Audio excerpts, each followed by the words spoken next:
جی بالکل، آج ہم موجود ہیں نارنگ منڈی میں، اور ہمارے ساتھ موجود ہیں نارنگ منڈی پاکستان تحریک انصاف کے سٹی نائب صدر ایڈوکیٹ چودھری نواز ہنجرا صاحب، اور ان سے پوچھتے ہیں آج کے چند دن پہلے وزیر اعلیٰ پنجاب مریم نواز نے میڈیا پر بات چیت کرتے ہوئے ایک پریس کانفرنس میں کسان کو مافیا کہا تھا۔ یہ بھی ایک ذمہ دار ہیں، کسان ہیں، ان سے پوچھتے ہیں کہ کسان بالکل واقعی ایک مافیا ہے؟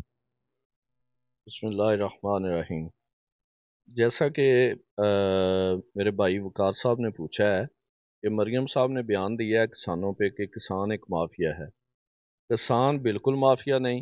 کسان ایک محنت کش طبقہ ہے جو اپنی حق حلال کی کماتا ہے اور حق حلال کے پیٹ کاٹ کے اس ملک کے لیے پوری محنت کرتا ہے اور لوگوں تک اپنے وسائل بروئے کار لا کے پیٹ بھرنے کے لیے کھانا پہنچاتا ہے۔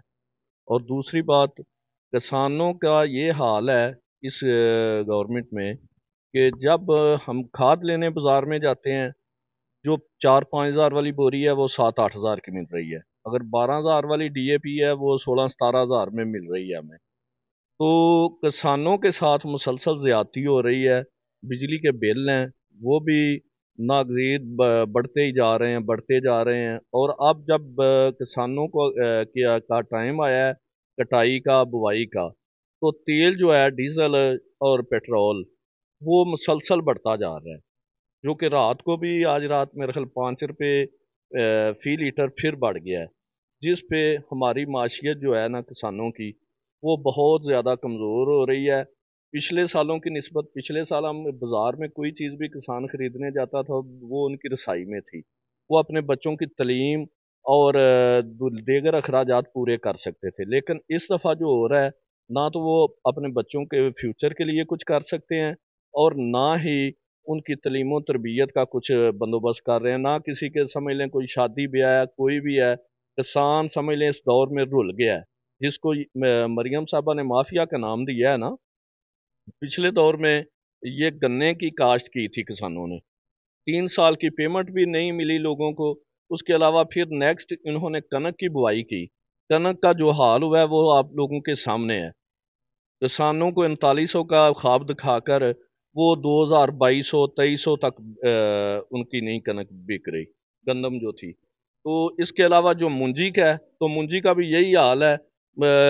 لوگوں کا ہم نے فصل کاشت کی تھی تو جو منڈی میں لے کے گئے ہیں تو اس کا سارا ریٹ 2500 روپیہ لگا ہے، تو اس پہ اخراجات اتنے زیادہ آ رہے ہیں، تو کسان بچارے کو مافیا کا نام دے کر ان کے ساتھ ایک بہت بڑی زیادتی مریم صاحبہ نے کی ہے۔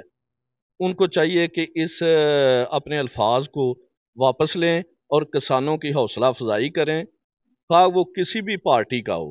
کسان جو ہے وہ ایک محنت کش ہے، جس کا جو ریڑھ کی ہڈی ہے پاکستان میں سب سے زیادہ جو ہے نا، وہ سمجھ لیں ہمارے ذمہ دار طبقے سے وابستہ ہیں لوگ۔ جی، یہ آپ کو نواز صاحب بتا رہے تھے کسانوں کے بارے میں، اور بات دراصل یہ ہے نواز صاحب، آپ ہمیں یہ بتائیں کہ جب گورنمنٹ سبسڈی نہیں دے رہی تو پھر گورنمنٹ ریٹ کیوں مقرر کرتی ہے، اور وہ جو ریٹ مقرر کرتی ہے اس کے اوپر وہ چیز کو خریدتے بھی نہیں ہیں؟ اس کے بارے میں آپ ہمیں کیا کہیں گے؟ سبسڈی تو سمجھ لیں کہ ختم ہی کر دی ہے، یہ مافیا خود ہیں۔ ہمارے پاس سے جو ریٹ لے جاتے ہیں نا، یہ 2200 کا، جب ان کی باری آتی ہے گندم کی، اب سنا ہے کو 400-500 روپیہ ڈل گیا ہے، ہمیں کوئی سبسڈی نہیں مل رہی۔ تو دوسرا جو ریٹ مقرر کیا ہوا ہے اس پہ کبھی انہوں نے کوئی چیز نہیں ہم سے خریدی۔ ہمارے ساتھ پڑوسی ملک ہے انڈیا، اس میں کھادیں ہم سے کافی سستی ہیں، اور جو جناس ہیں ان کا ریٹ وہ ان کو مل رہا ہے، پوری قیمت ان کو ملتی ہے، لیکن ہمارے کسان جو ہیں وہ اب اتنی خستہ حالی کا شکار ہو گئے ہیں کہ خودکشیوں پہ مجبور ہو گئے ہیں۔ جی، یہ نواز صاحب ہمارے ساتھ موجود تھے اور ہمیں کسانوں کے اوپر بتا رہے تھے جو کسانوں کے ساتھ بیت رہی ہیں، اور جو وزیر اعلیٰ پنجاب مریم نواز نے کسان کو مافیا کہا ہے اس کے بارے میں انہوں نے کہا کہ گورنمنٹ کو چاہیے، مریم نواز صاحب کو چاہیے کہ یہ اپنے الفاظ واپس لیں اور کسانوں کی حوصلہ افزائی کریں۔ جی